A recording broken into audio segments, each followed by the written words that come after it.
5 de setembro de 2018, após o crescimento do candidato a presidente Jair Bolsonaro, PSL, nas pesquisas eleitorais da última semana, a pergunta de ouro da reta final das eleições 2018 é: o ex-militar pode vencer no primeiro turno? A resposta simples é sim, pode. Mas qual é a chance de isso ocorrer? Nesse aspecto, políticos e analistas não têm uma resposta única. O mais recente levantamento do Datafolha, divulgado na quinta-feira, apontou que Bolsonaro tem 39% dos votos válidos, e que há uma distância considerável até o resultado necessário para uma definição em primeiro turno, 50% dos votos válidos mais um. Assim, uma vitória de Bolsonaro no próximo domingo depende de uma mistura de fatores, como a intensificação do voto útil antipetista em favor do ex-capitão do Exército e altos índices de votos nulos, brancos e abstenções. Matemática que a BBC News Brasil explica nessa reportagem. É difícil, mas possível.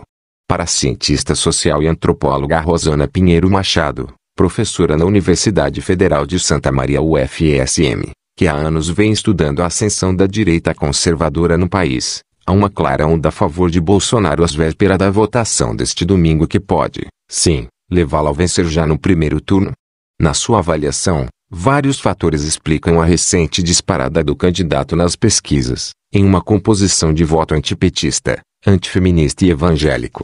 Já o cientista político Cláudio Couto, professor do Departamento de Gestão Pública Fundação Getúlio Vargas de São Paulo, FGVSP, considera que seria necessária uma confluência muito forte para a eleição presidencial já se definir neste domingo. É improvável que Bolsonaro seja eleito em primeiro turno. O candidato tem menos de 40% de votos válidos. Seria preciso uma transferência massiva de votos para o Bolsonaro, de todos os candidatos de centro, indecisos, gente que vai anular tudo para ele. Acho muito difícil isso acontecer, afirma. Crescimento entre indecisos. Os 39% de votos válidos de Jair Bolsonaro, segundo o Datafolha de quinta-feira, são um patamar baixo para o primeiro colocado de uma disputa presidencial, em comparação com as últimas eleições. Em 2014, também nos dias anteriores ao primeiro turno, Dilma Rousseff, PT, tinha 46% de votos válidos. Em 2002, Dilma chegava a 50%. Nas vésperas de 2006 e 2002, Luiz Inácio Lula da Silva tinha cerca de 48%. Por outro lado, a intenção de voto em Bolsonaro apresenta uma tendência de alta.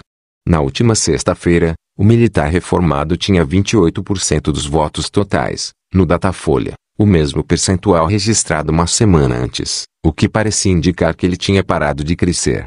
Mas, na terça-feira, o Instituto apontou que o candidato havia voltado a subir, chegando a 32%. Ontem, estava com 35%, inválidos, 39%. Segundo especialistas, Bolsonaro pode ter crescido principalmente entre quem estava indeciso e não declarava voto nas pesquisas anteriores. A eleição está muito polarizada. Isso faz com que haja muitos indecisos, até mais tarde do que o normal. Mas, na última hora, as pessoas começam a decidir. A migração de votos para Bolsonaro, que teria que acontecer em algum momento, está ocorrendo agora porque esse é o momento da decisão, diz Couto. Uma das faixas em que Bolsonaro mais cresceu nessa última semana foi a das mulheres. Para Couto, isso também pode ser explicado pela migração dos votos de indecisos, já que historicamente as mulheres são as eleitoras do que mais demoram para tomar uma decisão. Para Rosana Pinheiro Machado, muitas mulheres que estavam indecisas estão na última hora repetindo o movimento tradicional de seguir votos de pais e maridos. Bolsonaro tem usado as redes sociais para se colocar como verdadeiro candidato preocupado com a segurança das mulheres. O candidato também tem visado aos indecisos no Nordeste e suavizou o discurso antipetista na região. Disse que Lula tinha tudo para ser um grande presidente, que lamenta que ele esteja nessa situação, mas que ele está colhendo o que plantou. Mas a queda no número de indecisos pode estar perto do limite.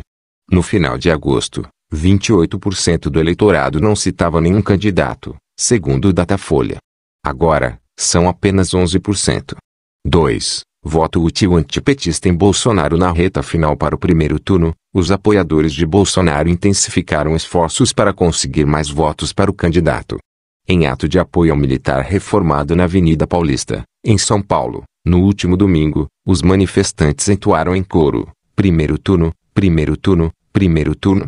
A aposta principal dos bolsonaristas para conquistar mais votos é o voto útil antipetista, buscando atrair eleitores de outras candidaturas de oposição ao partido de Lula, principalmente de Geraldo Alckmin, PSDB, João Amoedo, Novo, Álvaro Dias, Podemos, e Henrique Meirelles, MDB.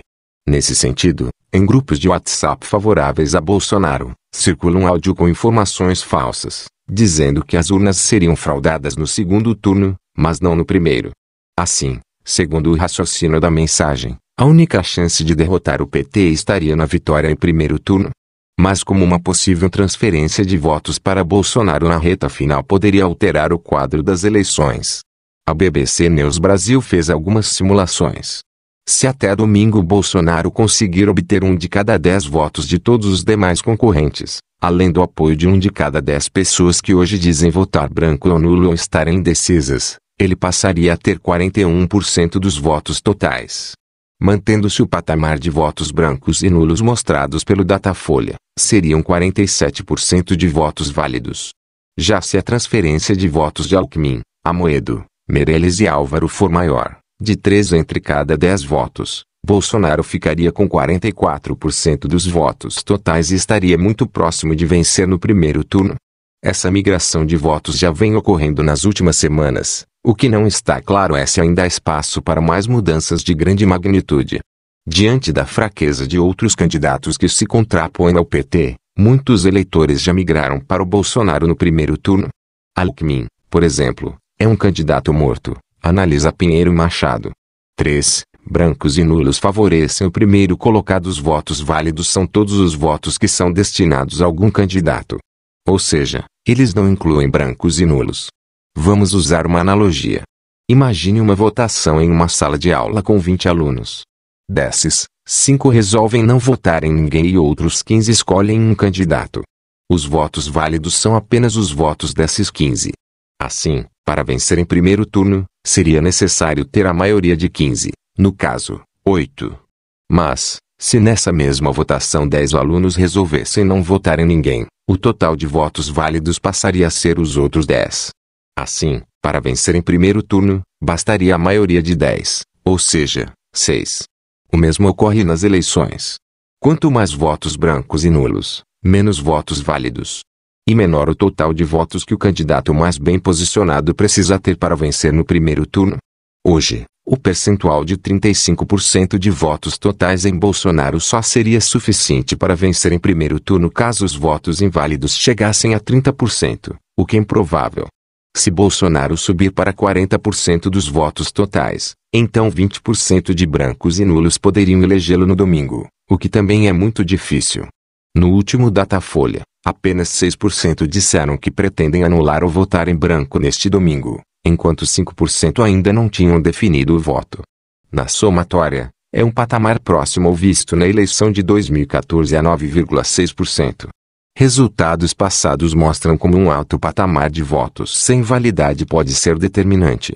Em 1998, quando Fernando Henrique Cardoso, PSDB, foi eleito presidente em primeiro turno, os votos brancos e nulos alcançaram patamares mais elevados, 18,7%. Isso fez com que 43,1% dos votos totais recebidos pelo tucano se transformassem em 53,1% dos votos válidos. Por outro lado, em 2006, Lula recebeu um percentual maior dos votos totais, 44,5%, no enfrentamento contra Alckmin. Porém, como houve menos votos brancos e nulos, 8,4%, o petista não obteve a maioria dos válidos, 48,6%, e a disputa foi para o segundo turno. 4. Abstenções em áreas petistas. As abstenções, número de eleitores que não comparecem para votar, também podem afetar o resultado das eleições. Assim como os votos nulos e brancos, elas reduzem o universo total de votos válidos, explica Lúcio Renaud, professor associado do Instituto de Ciência Política da Universidade de Brasília. Isso acaba diminuindo o número absoluto de votos necessários para se alcançar a maioria no primeiro turno. Na eleição à Prefeitura de São Paulo em 2016, por exemplo, João Doria, hoje candidato ao governo do estado, conquistou 35% dos votos do eleitorado paulistano. Como o número de votos brancos e nulos, quase 17%, e abstenções, 22%, foi muito alto, o total de votos válidos foi menor. Assim, os 35% de votos totais viraram 53,2% de válidos e Doria venceu no primeiro turno. Sua votação, 3,085 milhões de votos, foi menos expressiva do que a soma de eleitores que anulou ou se absteve, 3,096 milhões. Há ainda outro fator ocorrido na eleição municipal de 2016 que, caso se repita, poderia favorecer Bolsonaro. Em São Paulo, a abstenção foi maior na periferia, que costumava concentrar votos petistas. Já no país como um todo, Renault cruzou os índices de abstenção em 2014 e a renda média dos estados e verificou que o comparecimento costuma ser mais alto conforme aumentam os rendimentos da população. É justamente entre os segmentos de maior renda que o candidato do PSL apresenta seu melhor desempenho nas pesquisas. Já com Haddad, do PT, ocorre o inverso. O PT vai bem em estados mais pobres, onde a abstenção pode ser maior. É preciso ficar atento a esse elemento para entender possíveis discrepâncias entre o resultado da eleição e as pesquisas, observa Renault. Isso dá pistas sobre como a abstenção pode favorecer Bolsonaro este ano. Mas é difícil estimar qual vai ser o percentual de eleitores que vão deixar de votar, já que as pesquisas de intenção de voto não captam esse fenômeno. Segundo Renault, nem sempre as pessoas admitem, durante a entrevista, a intenção de não comparecer às urnas. Há 4 anos, 27 milhões de eleitores se abstiveram, 19,4% do total. Já este ano, é possível que o percentual caia devido à expansão do cadastro biométrico para cerca de metade do país. Nesse sistema, o eleitor é identificado por sua digital, além de documento com foto.